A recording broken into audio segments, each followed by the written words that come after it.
Mais donc, est-ce que vous savez pourquoi, en fait, Enora vient vous voir? Montrer l'escrime. Alors, pour montrer l'escrime. Qu'est-ce qu'il y a cet été? Les JO. Voilà, ça démarre cet été. Alors, les JO quoi? Olympique 2020. Olympiques et... Paralympique. Voilà. Donc, la commune, elle a obtenu le label Terre de Jeux pour participer aux événements des Jeux et autres. Et dans le cadre de ce label, on propose, enfin, on nous demande de faire des actions sur les Jeux Olympiques, et donc de proposer des activités. Et donc, dans les activités, il y a le fait de rencontrer des sportifs de haut niveau. Et comme on a de la chance dans la commune, on a une sportive de haut niveau paralympique, donc Enora. Donc, c'est l'occasion de la faire vous rencontrer, de vous faire la rencontrer, et puis d'avoir une bonne heure à discuter ensemble sur ce que c'est que le sport, l'école, l'escrime. C'est vrai. Donc voilà, Enora. Moi, je vais me présenter rapidement. Je vais vous faire un petit peu où est-ce que j'en suis aujourd'hui et comment j'y suis arrivée. Alors, je m'appelle Enora Tarju, j'habite à Carreau, donc pas très loin. Et je fais de l'escrime handisport et je suis en équipe de France. Alors moi, j'ai commencé le sport à 4 ans avec du judo. Donc il y a des judokas par là. Sauf qu'au bout d'un moment, j'avais des problèmes articulaires, des articulations musculaires un petit peu, j'avais un peu mal partout. Donc j'ai dû ralentir un petit peu le judo. Et mon petit frère faisait de l'escrime à Pléarmel, du coup je suis allée voir l'escrime. C'est pas mal. Donc j'ai commencé l'escrime debout, comme on voit à la télé souvent, parce qu'on voit pas beaucoup d'escrime en fauteuil à la télé.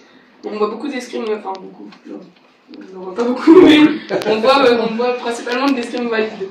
Et donc j'ai commencé l'escrime debout, et j'en ai fait pendant 3 ans, mais au bout de 3 ans, j'avais de plus en plus de problèmes aux genoux, aux hanches, aux épaules. Donc je pouvais pas trop continuer l'escrime en compétition. Ça m'embêtait un petit peu parce que j'aime bien la compétition et que il fallait continuer de faire du sport, quoi, j'aime bien ça. Et donc je suis passée en escrime en fauteuil. Je sais pas si vous avez déjà vu. Non. En fait, l'escrime en fauteuil, c'est 2 grosses plaques par terre. On met nos fauteuils, on les attache. Nos fauteuils, ils bougent pas du tout. On pousse pas sur les roues. Il y a que notre buste qui bouge. Donc on est assis sur le fauteuil et il n'y a que notre buste qui bouge d'avant en arrière pour aller toucher l'adversaire. Et donc ce sport-là, il me correspondait très bien parce que vu que je pouvais plus faire grand-chose avec mes jambes, alors là je suis debout, demain je peux être en fauteuil. Ouais, ça c'est bizarre quand même. Mais ouais, moi je suis venue aujourd'hui, je suis debout. Hier j'étais en fauteuil. Donc ça dépend des jours. Et donc en escrime, moi je suis tout le temps en fauteuil. Et donc il n'y a que la buste qui bouge. Et ça se passe très très bien. Et je peux faire du sport à haut niveau, là où j'en suis maintenant. Faut savoir que j'ai commencé la compétition en 2022. J'ai fait mes premiers championnats de France. C'est un championnat avec toutes les personnes qui font de l'escrime dans la France. Et je suis devenue championne de France en junior. J'avais quel âge ? 14 ans. Ouais, 14 ans. Je suis devenue championne de France. Et j'ai fait un podium chez les seniors. Parce qu'en fait, on n'est pas très nombreuses. Du coup, on tire forcément avec les seniors quand on est en compétition. Parce que sinon, il n'y a pas assez de jeunes comme vous. Et donc, je fais mon premier championnat de France. Je décroche le titre de championne de France en junior. Et je fais 3e chez les seniors. Donc, je continue ma saison. Là, on m'apprend l'année dernière, en mai, en avril, que je vais passer une classification. Donc, en fait, la classification en handisport, on passe devant des médecins qui regardent ton handicap, qui font comme quand vous allez chez le médecin pour faire votre certificat médical. Ils font tout pareil, ils regardent un petit peu tes problèmes que tu as, pourquoi tu es handicapé, et ils certifient que tu es bien handicapé et ton degré d'handicap. Parce qu'on a différentes catégories, on peut pas tirer avec des personnes qui... par exemple, moi je marche, j'ai des abdos, je peux pas tirer avec une personne qui a pas d'abdos, qui est paralysée haut, donc qui a pas beaucoup de mobilité du tronc. Donc on a 3 classes en escrime, on a A, B et C. Donc les A c'est moi, c'est les malmarchants, les amputés, et les personnes en fauteuil mais qui ont de la mobilité du buste, donc qui ont des abdos. Les B, c'est les personnes paralysées O, qui n'ont pas d'abdos du tout. Et les C, qui sont pas sur toutes nos compétitions. Ils sont sur les Coupes du Monde, mais pas sur les Jeux Paralympiques, ni... Non, ils sont pas beaucoup sur nos Coupes du Monde, ils sont pas sur les Jeux Paralympiques, mais ils sont sur tous les championnats d'Europe et les championnats du monde. Et c'est les tétraplégiques. C'est pas des tétraplégiques très, très forts. Enfin, il y en a qui marchent, et il y en a qui sont en fauteuil, et en fait, ils accrochent leur arme à leurs mains. Parce qu'ils pourraient pas tenir suffisamment leur arme. Et donc on a 3 catégories. Moi, je suis en A. Donc je suis classifiée à Nîmes sur une Coupe du Monde en avril l'année dernière. Donc je fais ma Coupe du Monde. Je tire en senior, donc je me prends un petit peu d'étole. Hein. Mais bon, c'est de l'expérience. Et donc je fais cette première Coupe du Monde. Ensuite, j'en ai fait une deuxième à Varsovie au mois de juillet. J'étais dans le top 14. Oui, je devais être 14e, dans le top 15 du coup. Et de là, on m'apprend que je suis sélectionnée pour les championnats du monde jeunes en août, qui sont en Corée du Sud, à Busan. Je me dis, bah super, je ne m'y attendais pas sur une première année de participation en international à être sélectionnée sur un championnat du monde comme ça. Du coup, j'y vais plus pour prendre de l'expérience. Et puis au fur et à mesure de la compétition, bah, j'avance dans la compétition. Je suis en quart, bon bah je suis en quart, ok. Ouais, je gagne ce quart-là, du coup bah, ça fait demi-finale. Donc je suis sur le podium, je suis sûre d'avoir une médaille. Et arrivée en demi-finale, je rencontre une fille qui est assez forte, qui tire en senior aussi, et qui fait des podiums chez les seniors. Bon, j'en ai fait aucun pour l'instant. Et donc je me dis, bon bah, j'ai rien à perdre, on va y aller, et puis on va voir ce que ça donne. Et en fait, nous, nos matchs à l'escrime, en tableau, c'est en 15 touches. Et donc mais au début, je pense qu'on est à 7-4. Donc je suis en train de perdre 7-4. Puis je remonte petit à petit. Puis on arrive à 11-11, 12-12, 13-13, 14-14. Et la 15e, il faut la mettre tout seul. Donc je panique un peu et puis je la mets. Donc bon, je pars en finale.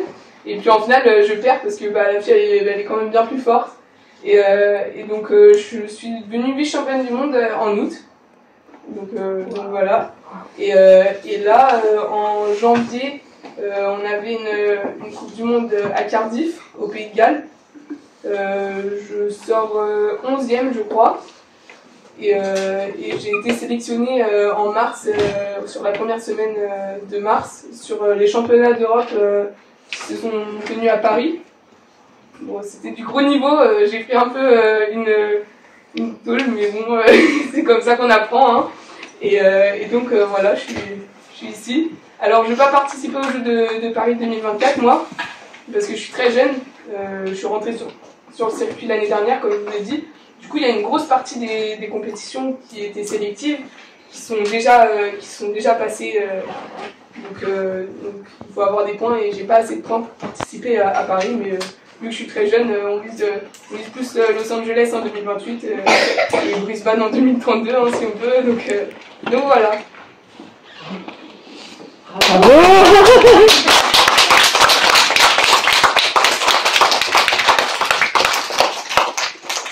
La médaille. Ouais, et j'ai ramené ma médaille des championnats du monde jeune. Vous voulez que je vous la passe? Oui. Ouais, je vais la tourner.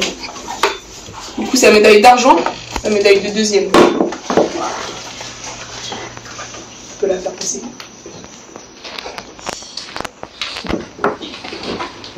Oui. Tu marches combien de temps sans fauteuil dans la vie de tous les jours? Et bien, ça dépend complètement des jours. En fait, ma maladie, c'est un peu plus par crise. Donc, quand je suis très fatiguée, je suis en fauteuil. Et quand ça va mieux, je suis debout. C'est en fonction de mes jambes et de mes capacités. Donc, ça dépend. Le matin, je peux être en fauteuil et l'après-midi, marcher ou l'inverse. C'est complètement aléatoire, oui. Combien de compétitions as-tu gagné? J'ai gagné que les championnats de France jeunes, je crois. Après, en fait, ouais, c'est tout, je pense. Ah non, et je suis devenue championne de Bretagne il y a 2 semaines. Oh. Voilà. Oui. Ouais. Est-ce que tu arrives à faire ton sport? Comment ça? Bah, ton sport. Est-ce que j'arrive à faire? J'arrive à faire quoi? À pratiquer normalement? Oui, bah oui, oui. Bah en fait, depuis que je suis en fauteuil, j'ai plus j'ai plus de problème pour pratiquer mon sport. J'aurais continué en valide, ça aurait été beaucoup plus compliqué et je serais jamais arrivée au niveau où je suis aujourd'hui. Ouais, donc voilà. Oui. Est-ce que tu t'es déjà fait plein de blessures dans ce sport? Je me suis déjà luxé l'épaule, mais parce que bah ça m'arrive. En fait, je me luxe l'épaule en faisant mon shampoing, donc c'est assez fréquent. Et après, en fait, je me blesse pas tant que ça à l'escrime parce que je contrôle assez mes mouvements. Donc je me suis luxé une fois l'épaule en Coupe du Monde, mais c'est parce que c'est arrivé. En fait, je me suis fait toucher à un endroit où dès qu'on appuie dessus, mon épaule part, donc mais c'était pas du tout enfin c'était pas de la faute de l'adversaire, c'est comme ça, c'est mon truc à moi, donc voilà. Oui. Comment ton frère a découvert l'escrime? Alors là, je pense que c'était une initiation dans une école, et donc il est allé s'inscrire au club après, sur un forum des associations, un truc comme ça, je pense. Oui. Est-ce que les épées coupent vraiment? Non, c'est des épées sportives. Alors, est-ce que vous savez combien il y a d'armes en escrime? Regardez pas combien j'en ai parce que je n'ai pas trop. Non, il y en a 3. Vous les connaissez ou pas? Non. Et du coup, il y a l'épée. Ça, vous savez ce que c'est? Alors, du coup, ça, c'est une épée. C'est une grosse coquille. Et on touche avec la pointe. Au bout de la pointe, on a un petit ressort à l'intérieur. Donc quand on appuie, il faut mettre 750 grammes. Et quand on appuie, ça fait contact. Et tout le long de la lame, on a un fil qui est relié à la prise de garde à l'intérieur ici. Et cette prise de garde là, elle est reliée à un fil de corps qui passe dans notre veste, qui est relié lui à la piste. Enfin, qui est relié à l'appareil quand on voit les lumières qui s'allument. Ah oui. Donc c'est ça. Ouais, c'est ça. Donc ça c'est une épée, ça c'est un sabre. C'est l'arme avec laquelle on tranche. En fait, on la tient pas du tout comme une épée. Une épée, on se tient en garde comme ça. Donc on a le coude qui est aligné avec le poignet. Au sabre, on se tient en garde comme ça. Et en fait, on va trancher l'adversaire. Mais ça fait pas du tout mal en fait. C'est des épées, c'est des armes sportives. Donc ça fait pas mal. Mercredi. Mercredi Adams, en fait, il joue à l'escrime dedans et... Peut-être, j'ai pas... j'ai pas au point. T'as pas la ref. C'est ça. Non, j'ai pas la ref. Et la troisième? Et la troisième, c'est le fleuret. Alors oui, alors à l'épée, on touche en valide, on touche de la tête au bout des pieds. Tout le corps est valable. Peu importe là où on touche, la touche est compte. Au sabre, c'est que le haut du corps. Et au fleuret, c'est une petite arme, je l'ai pas parce que je pratique pas, mais c'est une petite arme qui ressemble un peu à l'épée, qui a une toute petite coquille. Et en fait, on touche que le tronc, pas les bras. Ouais. Et il y a une règle de priorité comme au sabre, où si les deux touchent, il y en a qu'un seul qui a le point. C'est assez compliqué. Quand on regarde à la télé, faut mieux regarder de l'épée, c'est plus simple à comprendre. C'est la meilleure arme. Oui. Est-ce que c'est dur l'escrime avec un fauteuil roulant? Et en fait, il y a beaucoup de similitudes avec l'escrime valide. Par exemple, on va toucher avec... c'est la même arme, c'est tout pareil, sauf nos déplacements. On est plus rapide du bras, mais il n'y a que les déplacements qui changent en fonction de l'escrime valide, avec l'escrime valide, quoi.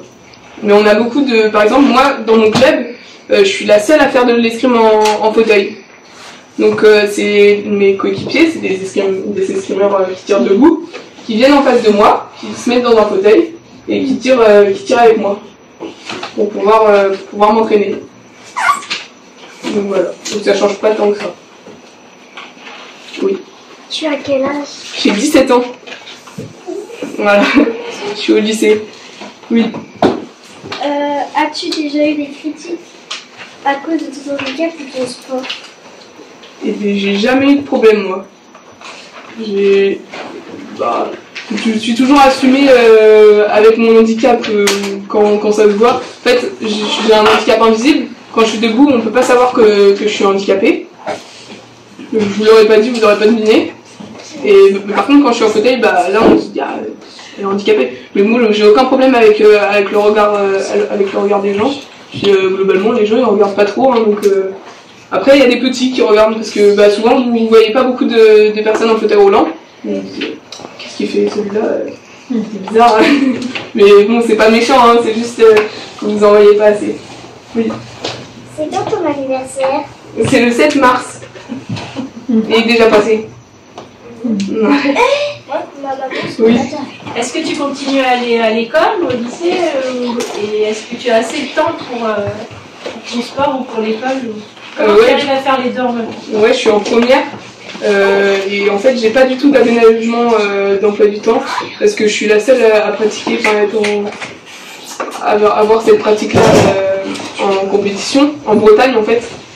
Donc je suis toute seule dans ma classe à pratiquer et du coup je vais à l'entraînement après les cours et je continue à suivre les cours. Après c'est compliqué parce que les stages d'équipe de France par exemple c'est sur 2 semaines de cours.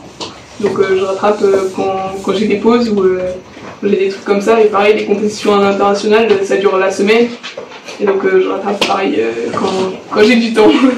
Mais je continue à aller à l'école. Parce que je ne serai jamais payée pour faire de l'escrime. Je ne deviendrai pas escrimeuse professionnelle en handisport, c'est pas faisable. On est 20 sur l'équipe de France, on est une petite vingtaine. Il y en a un qui vit de ça. Et en fait, c'est parce qu'il est payé par l'armée des champions. Donc c'est un groupe de l'armée c'est que des sportifs de haut niveau. Donc il y en a un seul sur 20 qui est payé. Oui. Ouais. Est-ce que tu as un fauteuil roulant différent pour ton sport? Ouais, j'ai 2 fauteuils. En fait, j'ai mon fauteuil de la vie de tous les jours. Quand vous voyez quelqu'un en fauteuil roulant dans la vie de tous les jours, j'ai un fauteuil comme ça. Et j'ai un fauteuil de sport où on n'a pas de... On a une main courante, une grande barre pour se tenir à la main arrière et pour pouvoir pousser quand on part devant et retirer quand on part derrière. Voilà. Oui. Quand tu étais en Corée du Sud, est-ce que tu as bien aimé? Ouais. Alors moi je suis restée 15 jours en Corée du Sud parce que on avait une coupe du monde, on avait les championnats du monde jeunes. On avait une coupe du monde senior à la suite, au même endroit. Du coup, on a enchaîné tout. Et on est resté 15 jours, mais sur 15 jours, on a visité 2 jours. Parce que on n'est pas venu pour faire du tourisme. Et que, en plus, il faisait très très chaud. Et puis la Corée, c'est des grandes montagnes comme ça. En fauteuil, c'est compliqué. Donc voilà. Oui. Est-ce que tu as eu à 16 ans le fauteuil? Est-ce que comment? Est-ce que tu as eu à 16 ans le fauteuil? À 16 ans? Oui. Le fauteuil, c'est ça que tu dis? Mon fauteuil de la vie de tous les jours? À partir de quand tu l'as eu? C'est tout ça. Mon fauteuil pour tout le temps. Pour tout le temps, pour les Tout le temps ou pour l'escrime? Pour les deux? Pour les... Alors mon fauteuil pour l'escrime, je me suis mise en fauteuil il y a 4 ans, donc à 13 ans. Et mon fauteuil de la vie de tous les jours, je l'ai eu un petit peu après. Parce que au début j'avais pas besoin d'être en fauteuil tout le temps. Enfin j'avais pas trop besoin d'être en fauteuil. Et puis j'avais un fauteuil de prêt. Et je l'ai eu il y a 2 ans, mon fauteuil de la vie de tous les jours. Voilà, oui. Mais est-ce que quand tu as été en Corée, c'était bon ce que tu mangeais? Ouais, c'était trop bon. Je suis jalouse. Oui. Pratiques-tu le sport en salle, laquelle? Je pratique de l'escrime, c'est en salle. Et après, on a de la préparation physique, c'est dans une salle aussi, du coup. Pour avoir des gros muscles. Oui. Ah, excuse-moi. Oui. Laquelle? Laquelle quoi? À laquelle À laquelle salle? Ah, je pratique pas du tout ici, moi je pratique à Pontivy. Je suis en internat à Pontivy. Et donc c'est dans une salle d'escrime à Pontivy. Voilà. Oui.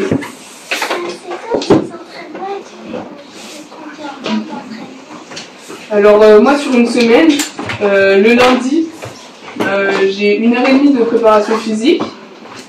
Le mardi, je suis en repos pour que je puisse faire mes devoirs aussi. Le mercredi, j'ai entraînement de sabre, du coup cette arme-là. Le jeudi, on prend la leçon pendant 45 minutes avec le maître d'armes. Donc c'est notre entraîneur à l'escrime.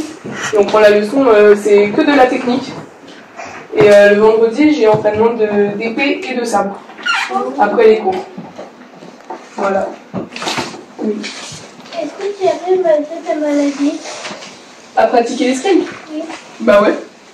Ouais, c'est ce que je disais. En fait, si j'avais pas eu cette maladie-là, je pense que je serais jamais allée à ce niveau-là en escrime.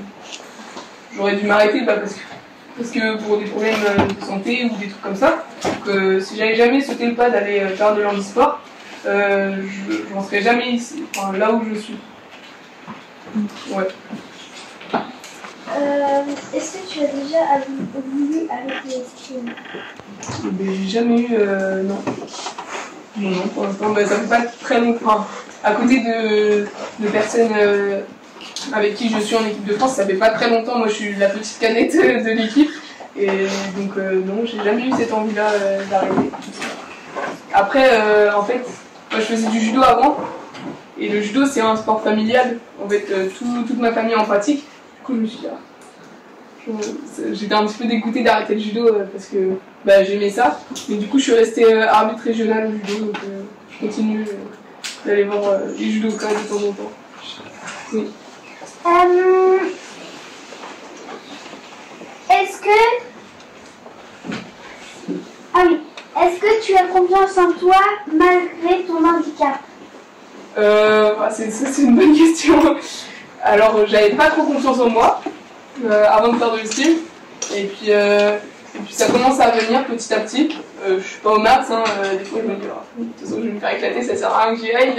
Mais bon, ça commence à arriver de plus en plus. Alors. Oui. Depuis combien de temps tu as cette maladie? Mais j'ai depuis toute petite, en fait. Ma maman, elle a cette maladie-là aussi, et c'est elle qui me l'a transmise. Et donc j'ai depuis toute petite, mais elle s'est manifestée vers mes 9 ans. Ah oui. Voilà. À votre âge. Oui. T'as commencé à quel âge? L'escrime, j'ai commencé à 10 ans. Ouais, 10 ans. Voilà. Et du coup, j'ai commencé en valide, debout. Ah. Voilà. Oui. Est-ce qu'il y a un pays où tu voudrais faire une compétition? Et bien Los Angeles, parce qu'il y a les Jeux en 2028, donc ça serait bien d'aller. Ouais. Tu préfères le judo ou l'escrime? Et ben, ça c'est compliqué parce que c'est deux sports que j'aime tous les deux en fait. Parce que je peux plus pratiquer de l'escrime que du judo. Donc je dirais l'escrime, mais le judo ça reste quand même mon sport de cœur quoi. Oui. Depuis combien de temps tu habites à Carreau? Depuis que je suis née, depuis... Mes parents habitent à Carreau depuis 21 ans je crois. J'étais à quelle école? Moi j'étais à Augan. Parce que je suis plus près d'Augan que de Carreau. Voilà. Oui. Je me demande si tu as autant de plaisir à pratiquer de l'escrime au fauteuil que de l'escrime valide. Et bien, je dirais même que j'en ai plus. Parce que je peux pratiquer autant que je veux, alors que dans l'escrime valide, il fallait que je me restreigne à des temps de pratique, parce que sinon j'étais trop fatiguée et que j'allais partir en crise. Donc ouais, je dirais que j'ai plus de plaisir à pratiquer l'escrime en fauteuil. Oui. Tu es dans quel lycée? Je suis au lycée Jeanne d'Arc à Pontivy, en général. Voilà. Oui. Est-ce que tu pratiques un autre sport? Non. Bah, ça prend déjà beaucoup de temps de faire de l'escrime à haut niveau. Et donc, à part de la préparation physique, il n'y a pas grand chose à côté, quoi. Oui. Est-ce que tu as déjà pensé à faire un autre sport? Bah, le judo, mais du coup c'était pas possible. Ah si, j'avais pensé à faire du rugby quand on m'a demandé, quand on m'a dit qu'il fallait que j'arrête de faire de l'escrime, que j'arrête de faire du judo, je voulais faire du rugby, mais c'est pas trop compatible non plus. Donc voilà. Oui. Il y a du rugby fauteuil. Oui, c'est vrai, mais ça se rentre dedans. Oui. Est-ce que tu es la plus petite de ton groupe en escrime? De l'équipe de France, je suis la plus jeune. Après, de mon groupe en club, je suis une des plus grandes. Ah. Ouais, parce que en fait, le groupe est assez. Il y a des petits et des très grands. Et en fait, on peut tirer avec des CM2 comme avec des gens de notre âge. C'est assez varié, ouais. En club c'est varié. Ah. Oui. Si un jour ta maladie elle partait et que tu peux revenir de groupe, tu referais du judo ou alors tu ferais de l'escrime validé? Alors ma maladie ne partira pas, mais si un jour, imaginons je serais partie, je pense que je serais repartie au judo.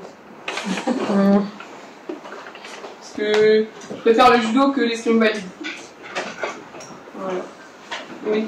Est-ce que tu connais plein de mouvements en judo? Plein, j'en connais certains, mais je connais pas les noms parce que c'est trop compliqué. Hein.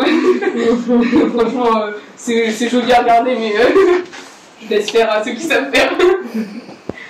Ouais. Et pourquoi, quand on fait l'escrime debout, pourquoi on appelle ça l'escrime valide? Ah, c'est parce que moi j'appelle ça comme ça. Mais c'est parce que c'est pour que vous fassiez la différence entre quand je parle d'escrime debout et que je parle d'escrime en fauteuil. Par exemple, les valides, c'est vous. Et les personnes en situation de handicap, c'est moi. Mais c'est juste pour que vous fassiez la différence. Voilà. Oui. Ça fait combien de professeurs d'escrime? Il s'appelle Fabrice. Voilà. Oui. T'as passé combien de temps à faire du judo? J'ai passé de mes 4 ans à mes 10 ans, ou 6 ans. Voilà. Oui. Tout à l'heure, tu as dit quelque chose de bizarre. Tu as dit je me suis pris une tôle, mais c'est comme ça qu'on apprend. Alors que nous, à l'école, quand on perd, en fait, des fois, on est un peu énervé, on comprend pas que quand on perd, on apprend aussi. Pourquoi est-ce que toi, tu dis que quand tu prends des tôles, tu apprends? Mais parce qu'en fait, quand, par exemple, je vais perdre un match, je vais regarder les erreurs que j'ai fait sur ce match-là, et je vais les travailler à la leçon, du coup, avec le maître d'armes. Je vais travailler la technique, donc je vais me demander pourquoi j'ai perdu ce match-là, et puis comment je pourrais le gagner. Et donc je vais approfondir et aller la prochaine fois, si je retombe face à ces personnes-là, et je saurai, donc j'aurai appris, et donc je pourrais essayer de gagner, et j'aurai gagné en plus de l'expérience. Parce que on ne perd pas juste un match, hein. Quand on perd, on gagne de toute façon de l'expérience, et ça nous enrichit pour les matchs après, quoi. Oui. Si tu devais arrêter l'escrime, tu ferais quoi à part le judo? À part le judo, peut-être que j'irais essayer le rugby. Mais bon, si j'avais pas eu cette maladie-là. Mais si on fait toute la vie avec des scies, il y a plein de trucs qu'on ferait pas. Ça s'appelle comment ta maladie? Ouais. C'est un syndrome d'Ehlers-Danlos. C'est compliqué en plus à écrire. Si vous voulez, je vais vous l'écrire. Parce que. Oula.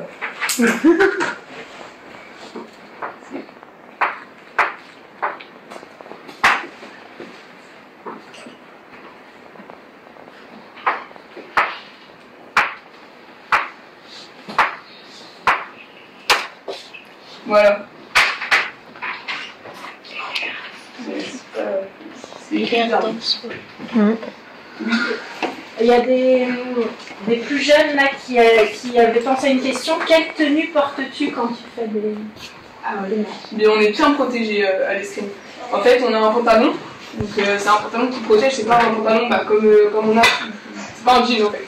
C'est un pantalon qui est bien résistant au cou parce que on peut se prendre des touches sur les cuisses par exemple. On a pour les femmes on a un bustier, c'est un peu un soutien-gorge en plastique pour pas que ça nous fasse mal. Par-dessus on a une sous-cuirasse, c'est une demi-veste où ça protège que la main armée, donc ça se ferme, ça fait la moitié du corps. Et par-dessus ça, on a une veste. Pour l'épée, on a juste une veste qui protège correctement tout le corps. Et au sabre et au fleuret, on a une cuirasse électrique en plus, parce que c'est pas la même façon d'allumer. Au sabre, il y a juste besoin d'avoir un contact avec la veste électrique pour que ça allume. Et à l'épée, c'est dans l'épée directement que ça fait contact. Donc c'est différent. Tu dis une veste électrique, mais pourquoi électrique? Mais parce que c'est une veste avec plein de fils électriques. On se prend pas de coups de jus quand on se fait toucher. C'est une veste grise, un peu comme c'est gris comme ça, hein. Et ça fait contact, comme quand on allume la lumière en fait. Quand on allume la lumière, il y a un truc qui fait contact, donc ça s'allume. Mais là, quand on touche, ça fait contact, et donc ça allume la lumière qui montre qu'on a touché. Ouais, c'est de l'électricité. Oui. Comment ça se fait qu'on fait ça de judo? Donc ça fait deux nids, il y a jambe. J'ai un masque, j'ai ramené. On a un masque comme ça. Voilà. Vous voulez pas se taper? C'est lourd, hein? Ouais.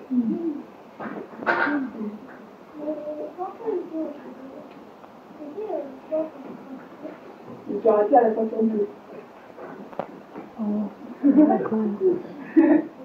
Oui. Moi, ça me l'a arrivé une fois, je crois. Mais en fait, ça se casse. La lame, elle peut se casser, mais il y a plein de trucs qui peuvent se casser sur l'épée et qui font que ça marche pas. En fait, on a un fil tout le long, il peut se couper. On a la tête de pointe, elle peut se visser. Là, on a des vis pour tenir un embout. Donc, ça peut se visser et donc partir. Donc, il y a plein de trucs qui font que ça marche pas. Mais la lame aussi peut se casser. Et moi, j'ai dû en casser une, mais même pas en tirant en fait, en voulant la redresser avec mon pied. Donc, c'est même pas en tirant. Mais ça fait pas mal quand on la casse. C'était exprès pour pas que ça se casse comme ça et qu'on embroche. Oui. Quelle est ta couleur préférée? Le violet. Oh, comme moi. Trop bien.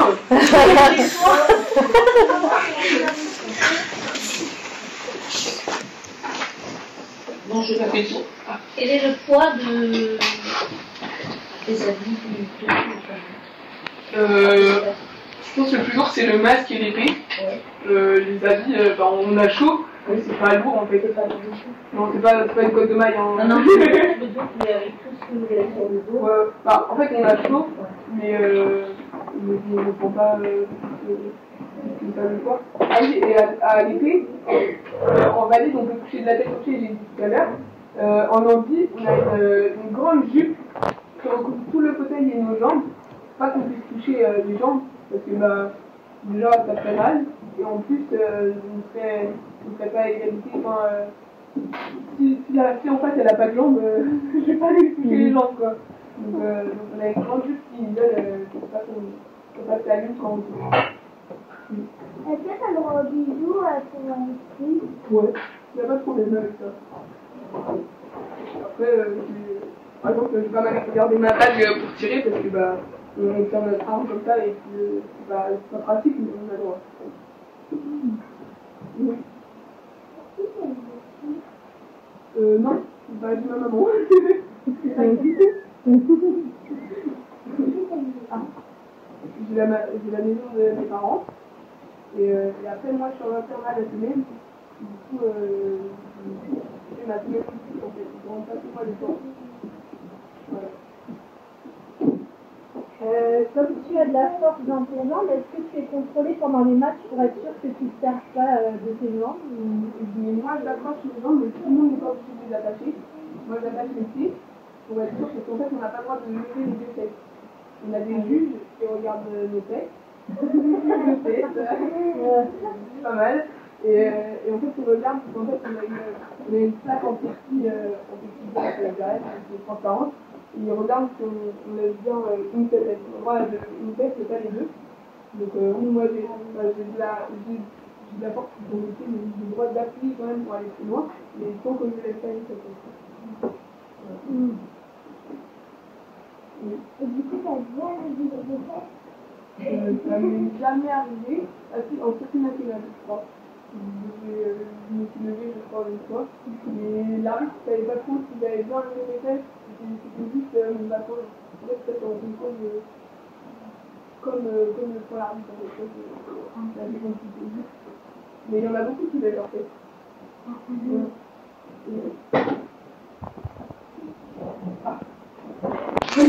Quand t'as commencé l'escrime, est-ce que t'avais peur?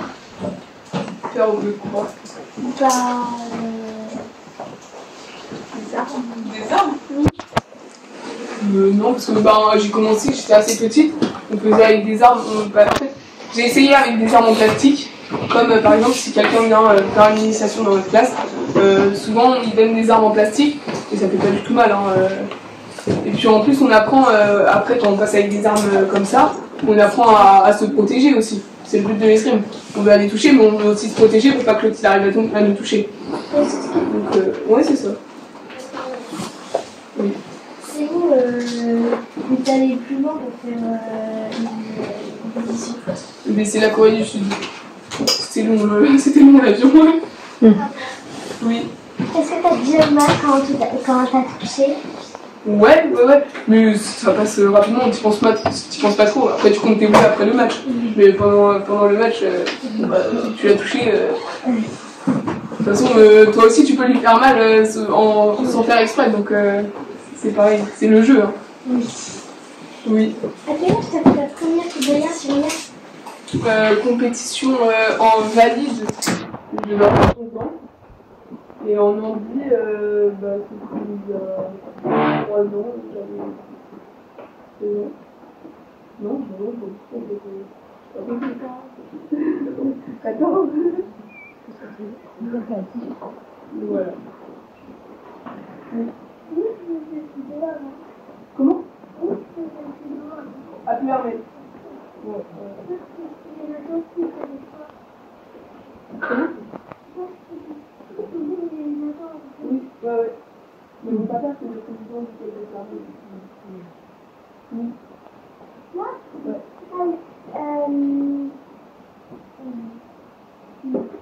Non,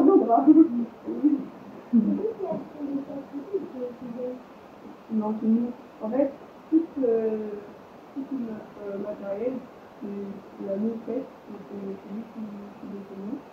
Les compétitions, les coupes du monde, les championnats nationaux sont aussi à nos fêtes. Il n'y a que nos championnats du monde et nos championnats d'Europe qui sont en charge. Donc, on a une grosse partie, on a une commune à faire. Et après, c'est de la recherche de territoire, etc. Voilà. Oui.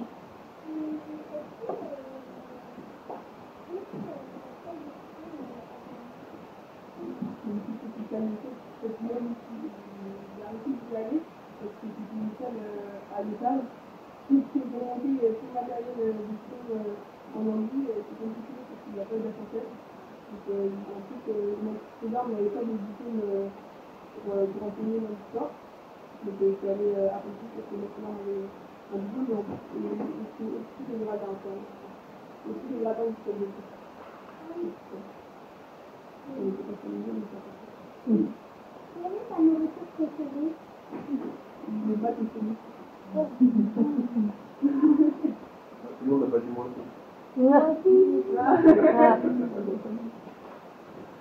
Quand tu pars en compétition très loin de chez toi, tu as de la famille qui vient avec toi ou c'est difficile de s'éloigner de ta famille? C'est que quand c'est plus, Moi, sinon, il y a personne qui est avec moi très loin de même pas très loin, en Pologne, c'est pas très loin non plus, mais il y a personne qui va, parce que du coup, c'est cher. Et en plus, il n'a pas vraiment le temps pour avoir avec la famille, donc on va les visiter, hein. Mais moi, je n'aime pas. Mais c'est pas très compliqué parce que de toute façon, la semaine, je suis déjà pas chez moi, donc ça ne compte pas trop. Donc en déplacement, on part avec les petits défenses. Bon, on a nos parents en vidéo, quoi. C'est des petites scènes. Parce que c'est pas tellement de vidéo. J'ai appris mon violon. Est-ce que tu es content de ma famille? Ouais. Ça a l'air, hein. Ouais. Est-ce que pour voyager, maintenant que tu vas plus loin de la France, tu prends des cours d'anglais pour parler ou tu arrives à communiquer? Je suis très bien en anglais. Pour le moment? Non, je prends pas du coup. En fait, je me aussi, mais c'est pas fou. Après, j'ai la chance d'avoir des coéquipiers qui parlent bien anglais, donc j'arrive à me débrouiller. J'arrive à me débrouiller en parlant avec les mains, donc oui. Ça passe pour l'instant. Le traducteur pour quoi? C'est l'anglais. Non.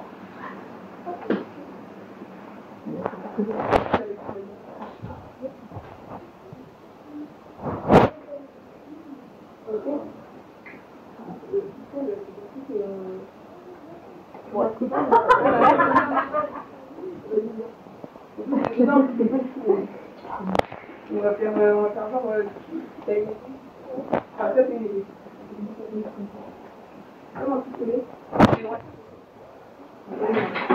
Je vais mettre tous au-dessus. En plus j'ai beaucoup de main. Attends, regarde, je vois.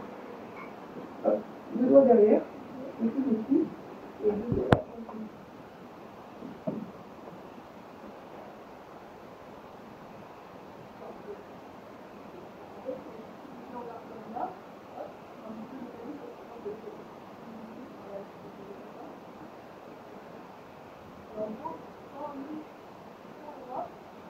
Maintenant, je vais passer en dessous, et j'ai poussé celle-là pour aller toucher comme ça. Voilà. On a vu ou on repasse dans le coin?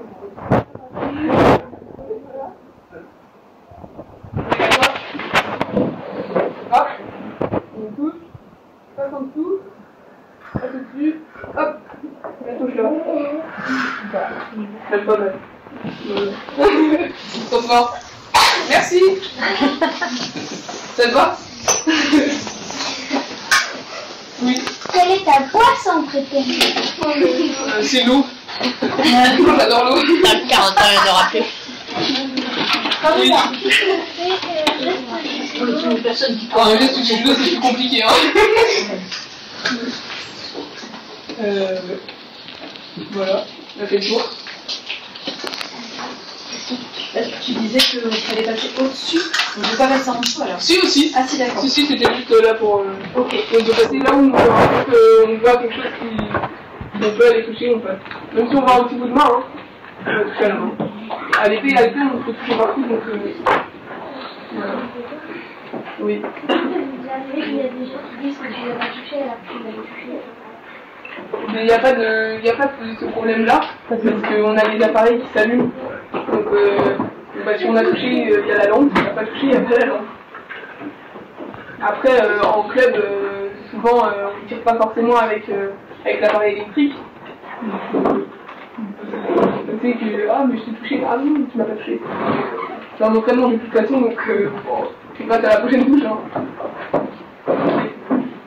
Que ton frère, il a déjà fait du judo?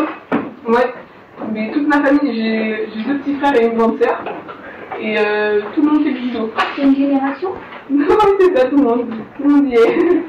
Il continue. Oui. Comment tu mets ton masque?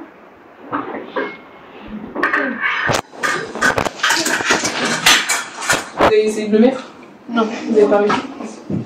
Ça se met un petit peu comme une casquette. Une cassette. Hop, mais comme ça. Et on rabaisse. Et voilà. C'est tout. Et on enlève comme on l'a mis. Et tu vois? Ouais, on voit. Heureusement. Tu veux essayer? Non. T'aimes pas trop être enfermé. Mais si, on voit très bien. Et puis on voit pas trop les carreaux en fait, on se concentre pas sur ça donc ça se voit pas trop. Oui. Est-ce que des fois tu fais des matchs contre des garçons ou c'est que filles et garçons séparés? Et ben à l'entraînement c'est tout le monde est ensemble. Pareil sur l'équipe de France on tire tous ensemble. Et par contre en compétition c'est filles et garçons séparés. Donc en fait on sépare les filles et les garçons et on sépare A, B, C par équipe. Donc, Mais ça sert à quoi la petite tâche? c'est une sécurité. Ça Oui. c'est juste une sécurité. Quoi qu'ils sont belles. C'est aux normes en fait. Quand on part en compétition, ils vérifient tout notre matériel et ils mettent des tampons. Bah, tous les dessins, là, c'est pas très beau, mais c'est obligatoire.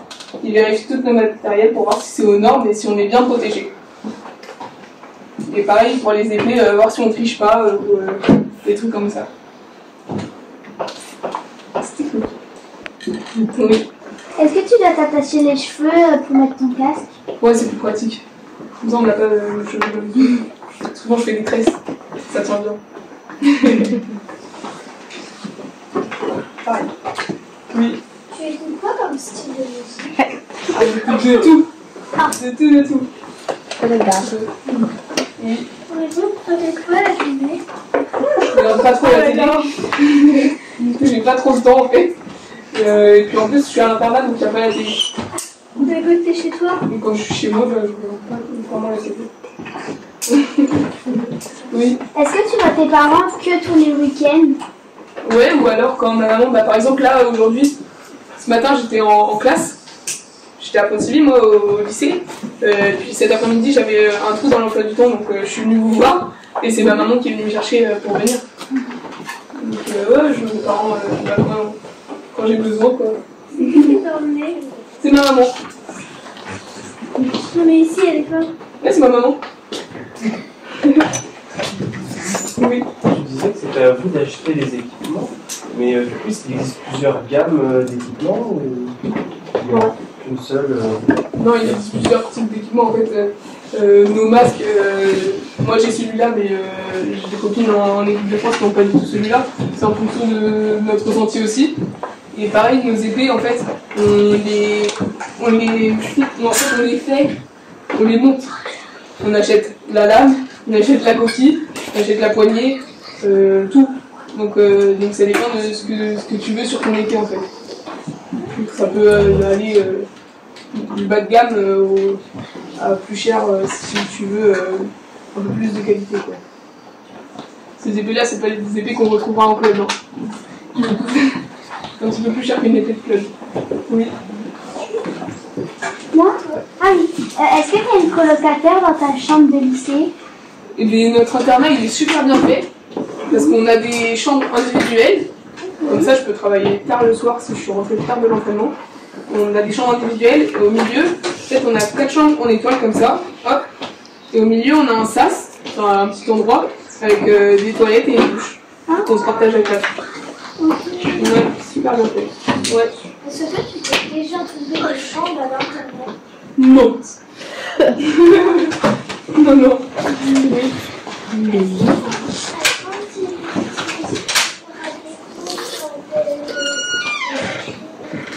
Bah, j'ai pas prévu d'être maître d'armes. Après je vais sur des cours, par exemple, quand il y a des clubs qui me demandent « Laura, est-ce que tu peux venir montrer un petit peu l'handisport ?» Bah, j'y vais. Mais je donne pas des cours, en fait. Je suis pas maître d'armes, je suis pas professionnel. Donc je laisse le maître d'armes faire son boulot et puis je montre ce que ça donne en handi. Mais non, j'ai pas prévu d'être maître d'armes plus tard. Oui. Est-ce que tu as déjà voulu être prof d'un club pour enseigner, pour apprendre aux enfants L'escrime? Oui, ou par exemple pas le judo? Non. Non. Oui.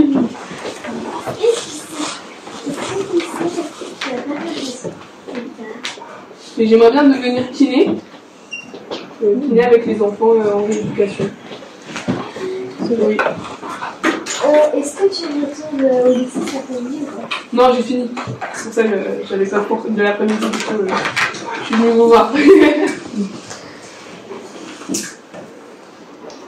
Et d'ailleurs, on va pas tarder ensuite à aller. Si vous avez encore des questions, on peut quitter. Parce que, encore une petite minute. On change d'école après. Oui. Je vous fais le tour. Est-ce que tu as déjà essayé de tricher? De tricher en quoi? En compétition? Oh non. Bon. En fait, c'est pas de la triche. En fait, on prend la distance en handisport. En fait, c'est le bras le plus petit qui prend la distance. Donc le bras le plus petit, il tend le bras comme ça. Et l'autre, il met son bras à 90 comme ça. Et l'épée, elle doit arriver au bout du coude. Forcément, si tu fais comme ça, t'as un bras plus long. Si tu fais comme ça, t'en as un peu moins. Du coup, bon, c'est de la triche, mais bon, tout le monde le fait. Oui. Est-ce qu'il y a d'autres gens de l'escrime qui ont déjà triché? Ma connaissance, non. Après, en fait, quand ils trichent, ils font ça très bien. Même des fois, on rencontre des adversaires. Peut-être ça nous arrive à tous de tricher un petit peu sur la distance. Bon, quand tu le vois, tu râles un petit peu, tu demandes à l'arbitre de bien regarder, mais oui, ça arrive en fait. C'est de l'adaptation.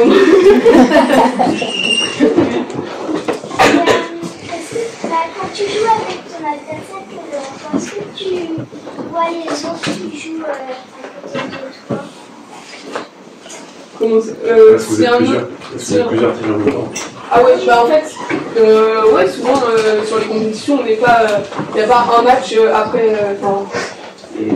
l'un, ensuite l'autre.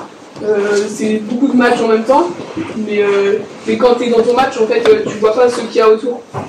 Tu es concentré, et puis comme quand tu fais un contrôle, quand tu fais une évaluation.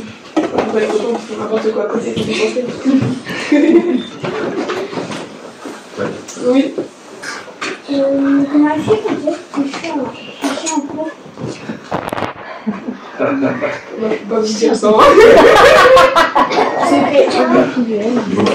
C'est régulier en anglais.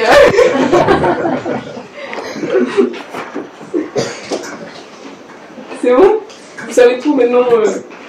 J'ai triché.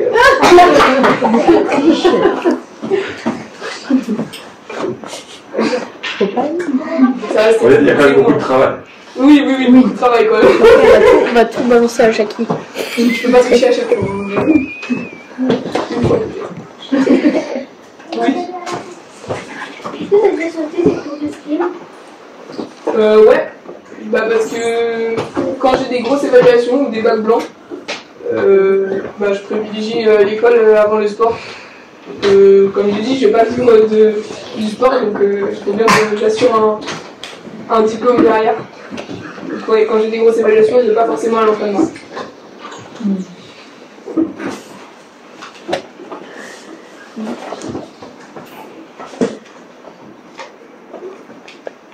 Et voilà. Avec plaisir. Un grand merci. Il va venir ou pas le 4 Oui, donc j'allais dire, donc, si vous voulez voir une démonstration en réel, donc Enora sera présente le 4 mai, parce que le 4 mai, donc, au niveau de la commune, on fait l'inauguration de tout ce qui est le Chaussy-Doux, les aménagements qui ont été faits, justement en partie pour les gens qui ont un handicap, pour les aider à se promener dans la commune et tout ça. Donc, pour mettre un petit peu les Jeux Olympiques, le sport et le handicap en valeur, on fera l'inauguration de l'agence postale, avec une petite promenade avant. Et donc avant, au niveau du stade, du gymnase, à 10h30, il y aura une démonstration. Donc, l'escrime. Avec un copain faire de l'escrime. Waouh. Si vous voulez venir voir. L'escrime fauteuil et d'autres normalement, j'attends la confirmation, et d'autres plateaux sportifs. Voilà. Merci beaucoup. Merci. Merci. Merci.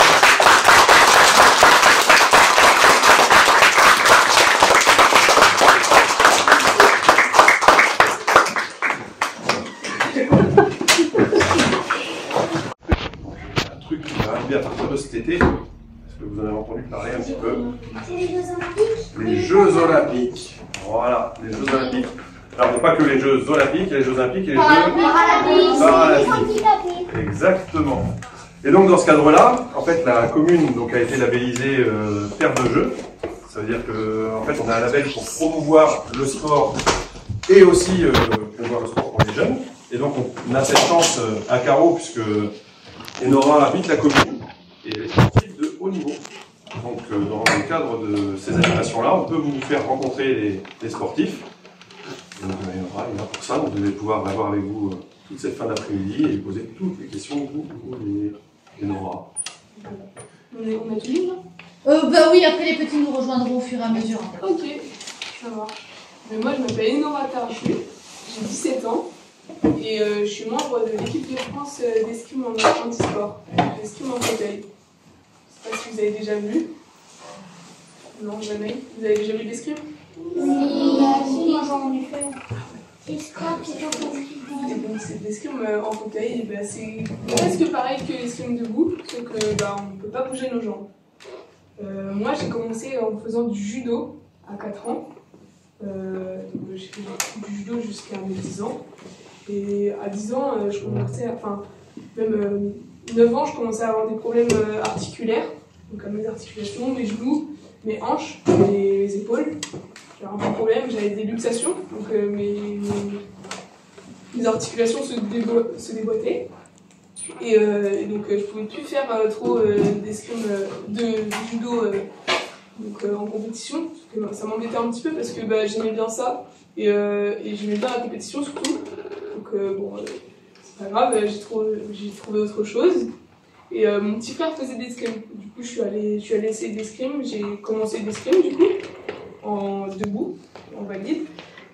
Donc j'ai fait 3 ans d'escrime valide. Au bout de 3 ans, je commençais à avoir des problèmes aux hanches aussi. Mes hanches suivaient. Et donc je suis passée en escrime en fauteuil. Donc escrimeur de la France. J'ai fait mon premier championnat de France. Je suis devenue championne de France en junior du coup. Et j'ai fait 3e. Je suis arrivée 3e chez les seniors, chez les femmes du coup. Et donc j'ai continué. J'ai continué ma saison. J'ai terminé la saison 2022-2023 en étant 3e au classement national. Donc j'ai fait mes 2e championnats de France où je fais une médaille de bronze à l'épée senior et une médaille de bronze au sabre parce que je fais 2 armes. Et donc je fais 3e aussi chez les seniors au sabre. Et donc je fais ma première compétition internationale à Nîmes en avril l'année dernière. Et en fait, en handisport, il faut passer devant un médecin qui certifie qu'on est assez handicapé. Et si on est assez handicapé, il met un peu dans une classe. En escrime, on a 3 classes, 3 catégories de handicap. On a les A, les B et les C. Les A, c'est ma classe, moi je suis A. C'est les malmarchants, les amputés, ou les personnes en fauteuil, mais qui ont des abdos. Il n'y a pas besoin d'avoir des abdos en béton, hein, mais il faut avoir une mobilité du buste en fait. Donc les personnes qui ont une mobilité du buste sont A. Après on a les paralysés O, qui sont atteints haut sur la colonne vertébrale, donc qui n'ont pas d'abdos, qui n'ont pas de mobilité du buste, sont les B. Et on a les C, c'est les tétraplégiques, pas les tétraplégiques qui peuvent pas du tout bouger. Il y en a qui marchent, il y en a qui sont en fauteuil, mais c'est des tétraplégiques quand même. Et en fait, ils attachent leurs armes à leurs mains pour pouvoir faire les matchs. Et donc moi, j'ai fait ma première compétition à Nîmes, au Coupe du Monde. Je vais vous montrer après.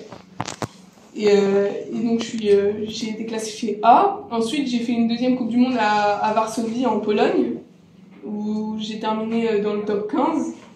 Ensuite j'ai été sélectionnée pour les championnats du monde jeunes à Busan en Corée du Sud au mois d'août. Du coup j'ai loupé la rentrée. Trop cool. Donc j'ai loupé la rentrée et j'ai ramené un titre de vice-championne du monde. Donc j'ai fait 2e au championnat du monde. Je vais vous faire passer la médaille, si vous voulez.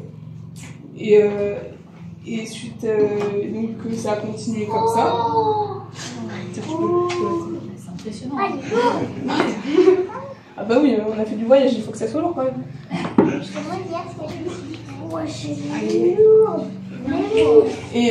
Et du coup, j'ai fait une compétition en janvier, là, à Cardiff, au Pays de Galles.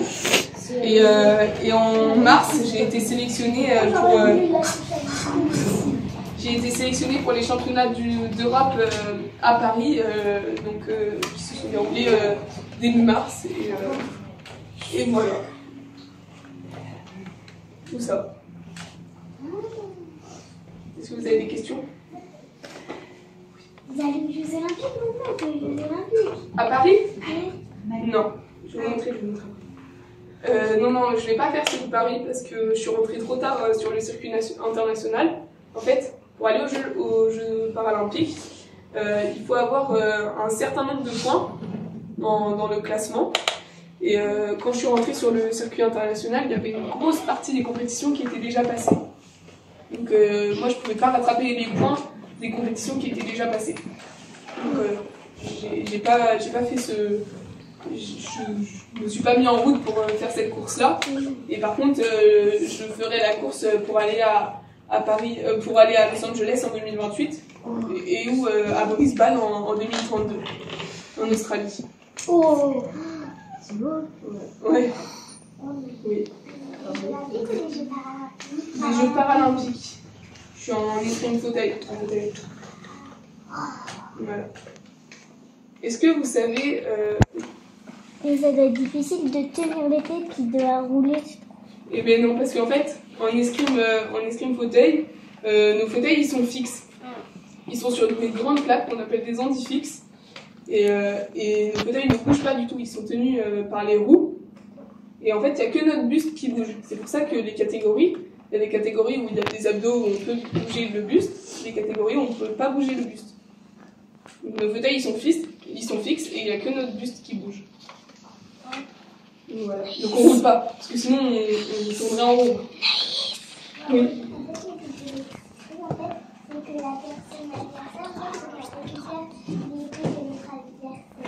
Ah non, c'est pas un relais, hein.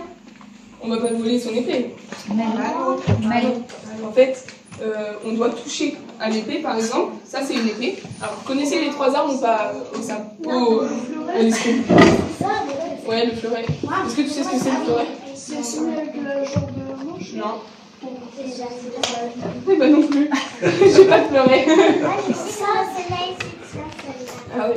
Et ben, donc il y a le fleuret que j'ai pas. Le sabre, c'est lequel? C'est une celui-là? Oui. Vous êtes sûr, hein? Non, c'est celui-là. Le sabre, c'est l'arme. En fait, il a un dos comme ça, le sabre. Ouais, ça s'appelle un capus. Pour pas toucher la main. Ça protège les doigts. Et donc, on protège les mains comme ça, hop. Et au sabre, on va trancher. On va trancher l'adversaire. Ça fait pas mal, hein. On n'est pas des chevaliers, hein. C'est des armes. Oh, moi, je vais être chevalier. On est des faux chevaliers. Et à l'épée, on va toucher avec la pointe. Vous entendez? Et ça va faire contact, et hop, ça va allumer. Bah non, je peux pas parce que je suis pas branchée. En fait, quand on tire, quand vous voyez à la télé les lumières qui s'allument. Oui, sur le casque. Ouais. Et bah c'est parce que notre épée, au bout, il y a un ressort qui fait contact tout le long de la lame. Pour dire que tu l'as touché. Ouais, qui fait contact tout le long de la lame, qui est branché à un fil qui passe dans notre veste. Un fil électrique, on se prend pas de coup de jus. Un fil électrique qui passe dans notre veste. On peut pas voir, c'est électrocuté. Non, on peut pas. On peut pas. Et ça ressort et c'est accroché à l'appareil, donc quand ça fait contact. En fait, qui repart. Comment? C'est la barre qui ressort.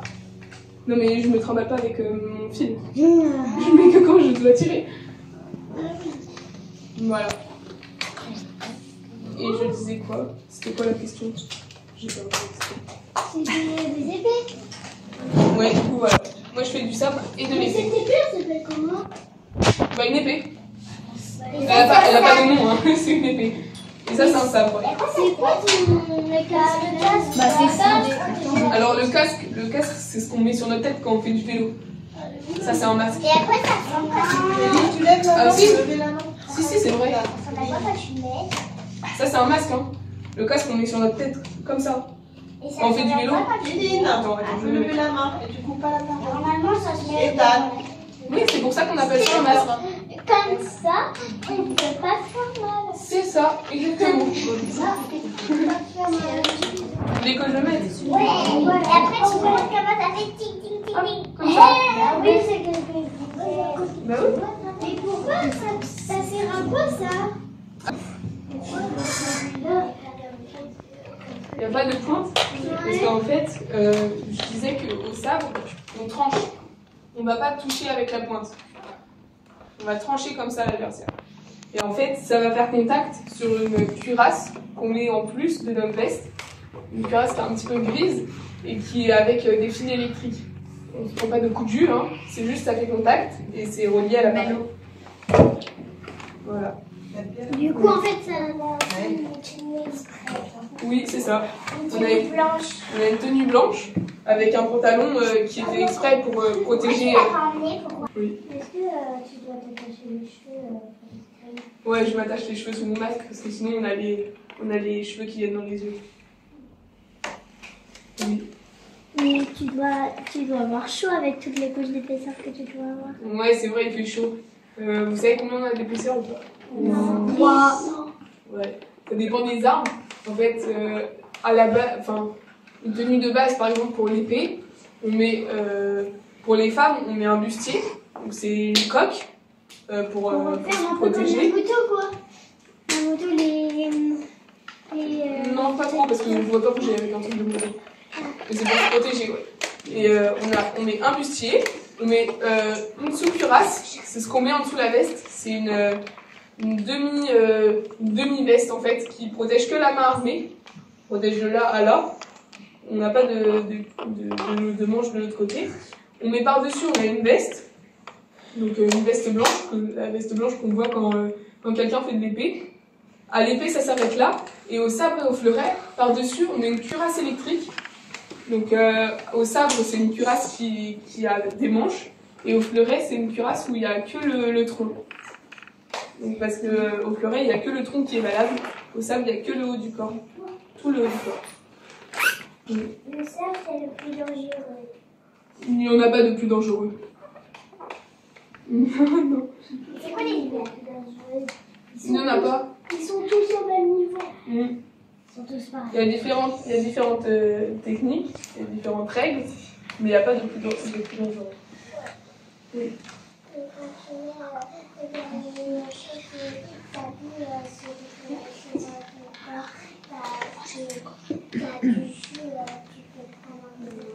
Non, on ne se prend pas. C'est un tout petit peu En fait, c'est un courant qui passe que quand on touche.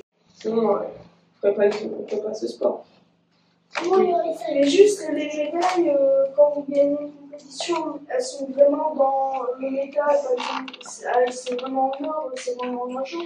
Oh, je pense pas. Non, c'est pas vraiment en or. Même les médailles pour les jeux, par exemple, ils sont obligés de mettre un petit peu d'or, mais la médaille n'est pas en or. Elle est en métal. Oui. Tu sais, moi j'ai gagné une coupe. Ah oui? J'ai gagné une coupe parce que j'avais pissé le plus de poissons. Trop fort. J'avais pissé. Moi j'ai 3 médailles, j'ai 100 médailles. Trop bien. Du coup, on va faire le tour là. Oui. Et s'il y avait, par exemple, tu dois prendre ton sabre et d'un coup il change, du coup tu dois aller où pour prendre, par exemple, tu prends pas ton sabre et ton épée en même temps avec toi. En match? Quand tu fais des compétitions. Mais quand je pars en compétition, il y a par exemple le lundi, c'est la compétition pour l'épée. Donc on tire avec l'épée. Et le mardi, ça va être le sabre. Donc je vais prendre le sabre. Mais ça ne change pas en match. Hein. On tire toute la compétition à l'épée ou toute la compétition au sabre. Une vingtaine. Ouais, on est une vingtaine. En fait, on est tous mélangés. Il n'y a pas d'équipe de France de fleuret, d'équipe de France de sable. On est tous mélangés avec toutes les arbres. On en fait plusieurs, en fait. Oui. Et là, actuellement, on est une grosse vingtaine parce que tous ceux qui voulaient arrêter après 2016 à Rio, quand ça a été annoncé que c'était Paris, donc bon, on prolonge pour finir à Paris. Comme beaucoup de sportifs, de toute façon, effectivement, qui ont cherché un petit peu à rester. On a une population assez vieille, mais il y a la relève qui arrive. Pas du tout. Toute seule à faire des extrêmes en Bretagne. Là, on commence à trouver de plus en plus des compétiteurs, mais c'est du temps. En fait, avant, c'était une grosse région où il y avait beaucoup d'escrimeurs en Normandie. D'accord. Mais ils sont tous partis parce que c'est loin. Oui. C'est pas très accessible. Et donc ils sont tous partis. Et moi, je suis arrivée, il n'y avait plus personne qui faisait de l'escrime en Normandie. D'accord. Donc je suis allée en chercher par-ci par-là. Et du coup, c'est pas trop difficile justement de s'entraîner, de trouver des adversaires pour le quotidien, enfin voilà, pour les entraînements, pour progresser. Les entraînements du club, je sais avec des partenaires valides. D'accord. C'est les valides qui viennent s'asseoir en face de moi pour pratiquer. Oui, il y a un échange, voilà, une cohésion aussi au sein du club. Ouais, c'est ça. Ça leur permet de travailler leur vitesse de main, parce qu'on est bien plus rapide de la main, parce qu'on est valide. Oui, très certainement. On n'a pas besoin de gens, et ça leur apporte plein de choses. Oui, c'est ça, chacun a quelque chose à apporter de toute façon. D'accord. Ça nous permet d'avoir plus de confiance. D'accord, oui.